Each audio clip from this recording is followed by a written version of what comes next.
30 लाखाचा. तुझा आरोपी किती आहे? आरोपी सर एक मिनिट कॉन्टॅक्ट करा सर कॉन्टॅक्ट कर ना.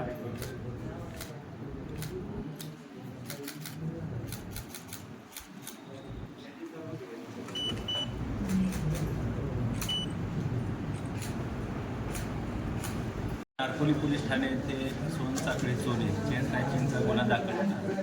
या गुन्ह्याचा समांतर तपास गुन्हे शाखा घटक 2चे पोलीस निरीक्षक बी एस सोनवणे आणि त्यांची टीम ACP शेखर बागरे यांच्या परीक्षणामध्ये करत होती. त्यामध्ये अब्बास उर्फ बट्टा युनुस सय्यद राहणार आंबिवली कल्याण ठाणे हा आरोपी निष्पन्न झाला. त्याला PSI पाटील गुन्हे शाखा घटक 2 आणि त्यांच्या टीमने बिदर कर्नाटक येथून ताब्यात घेतलं.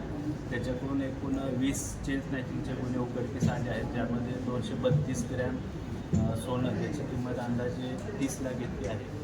इतकं सोनं जप्त करण्यात आलेलं आहे.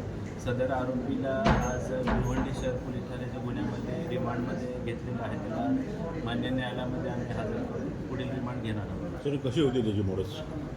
हा आरोपी हा खडकपाडा पोलीस स्टेशन येथे दाखल होता मोक्याचा गुन्हा. त्या मोक्याच्या गुन्ह्यामध्ये ह्या आरोपीने आणि त्याच्या साथीदारांनी पोलिसांवर हल्ला केला होता. त्या अनुषंगाने मोका दाखल होता. या मोक्याच्या गुन्ह्यामध्ये तो फरार होता 2023 पासून. त्यानंतर देखील त्याने ठाणे पोलीस आयुक्तालयाच्या क्षेत्रामध्ये विविध प्रकारचे चेन स्नॅचिंगचे गुन्हे केले होते आणि त्याच्यावर यापूर्वी देखील काही चेन स्नॅचिंगचे देखील गुन्हे दाखल आहेत. सर यामध्ये अजून काही आरोपी ताब्यात येण्याची निष्पन्न होतील का येत्या काळात आणि कशाप्रकारे तपास सुरू आणि कशाप्रकारे जे आहे ही चोरी करायचं म्हणजे बाईकवरनं केली जायची घरातनं घरफोडी करून केली जायची? अब्बास उर्फ बट्टा युनुस सय्यद याच्यासोबत अजून काही साथीदार असण्याची शक्यता तपासामध्ये निष्पन्न झालेली आहे. त्याचबरोबर त्यानं सोनसाखळी चोरी करत असण्याच्या गुन्ह्यामध्ये जे सोनं चोरलेलं आहे ते कुठल्या ज्वेलर्सला विकलेलं आहे किंवा अजून कोण त्याचे साथीदार या गुन्ह्यामध्ये सामील आहेत का त्या अनुषंगाने गुन्हे शाखा घटक 2चं पथक अधिक तपास करत आहे. आणि कितीचं 30 लाखाचा मुद्देमाल आहे आणि कुठे कुठे याने घरफोडी केली आहे? 232 ग्रॅम सोनं आहे. अंदाजे 30 लाखाचा मुद्देमाल